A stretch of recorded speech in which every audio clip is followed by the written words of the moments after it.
Pasal 27 ayat 1 yang berbunyi, semua warga negara bersamaan kedudukannya di dalam hukum. Ada ribuan pelanggar protokol kesehatan di tanah air sejak awal pandemi hingga kini. Bahkan banyak dilakukan oleh tokoh nasional, mulai dari artis hingga pejabat, tidak terkecuali menteri dan presiden. Akan tetapi waktu kita selama ini hanya habis dikuras untuk kriminalisasi pelanggaran prokes yang melibatkan terdakwa. Pada kerumunan Maulid Nabi Muhammad di Petamburan, kerumunan sambutan spontan masyarakat di Megamendung Bogor, serta perawatan terdakwa di Rumah Sakit Umi Kota Bogor, sehingga terdakwa diproses ke pengadilan Jakarta Timur dengan 3 kasus dan 3 sidang untuk 3 vonis melalui 11 dakwaan dan 18 pasal undang-undang. Majelis Hakim yang mulia, di dalam sidang-sidang yang saya lalui, di ketiga sidang tersebut, Wali Kota Jakarta Pusat Dr. Bayu Megantara MSI memberikan kesaksian dalam sidang kasus Maulid bahwa di Jakarta hanya terjadi pelanggaran, banyak terjadi pelanggaran prokes, tapi tak satu pun dipidanakan, kecuali kasus Maulid Nabi Muhammad di Petamburan yang melibatkan saya.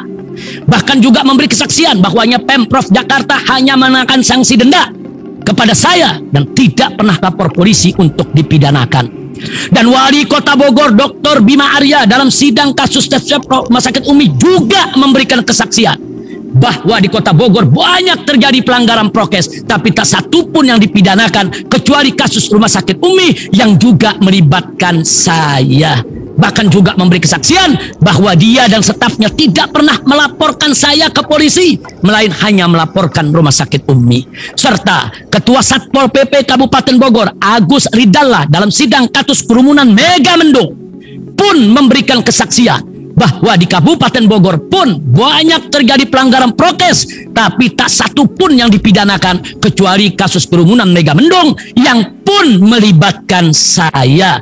Bahkan juga memberi kesaksian bahwa ia tidak pernah melaporkan saya ke polisi, melainkan yang dilaporkan hanya soal kerumunannya. Jadi jelas, ketiga kasus pelanggaran prokes itu memang dirancang untuk mempidanakan saya, mengkriminalisasi saya, sehingga tidak bisa dipungkiri bahwa itu semua adalah kriminalisasi dan sekaligus diskriminasi untuk memenuhi syahwat pelampiasan dendam politik oligarki.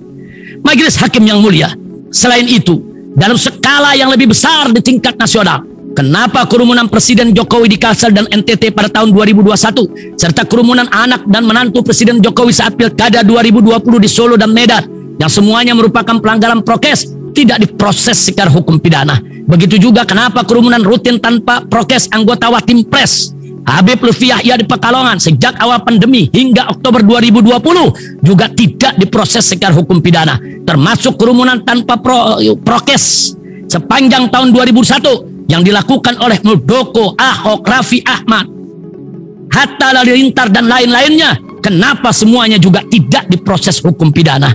Dan yang terbaru adalah kerumunan Ancol yang dihadiri 39.000 orang tanpa prokes di hari kedua Lebaran tanggal 14 Mei 2021 akibat putusan pemerintah mudik dilarang tapi wisata dibuka. Dan kampanye wisata Menteri Pariwisata RI Sandiaga Uno dengan izin Dinas Pariwisata Pemprov DKI Jakarta, ini jelas-jelas pelanggaran prokes juga, kok tidak diproses secara hukum pidana.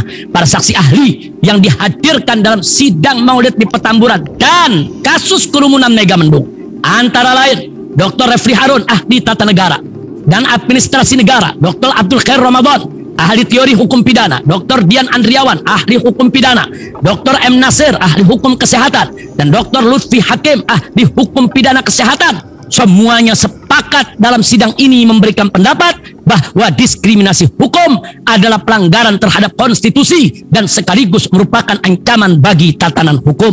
Dr. Lutfi Hakim sebagai ahli mediko legal dan sekaligus ahli hukum pidana kesesatan saat memaparkan perbedaan antara pemidanaan dan tujuan pemidanaan menyatakan jika di mana-mana sudah banyak pelanggaran prokes lalu hanya 1 atau 2 kasus saja yang dipidanakan, maka tujuan pemidanaan jadi sia-sia.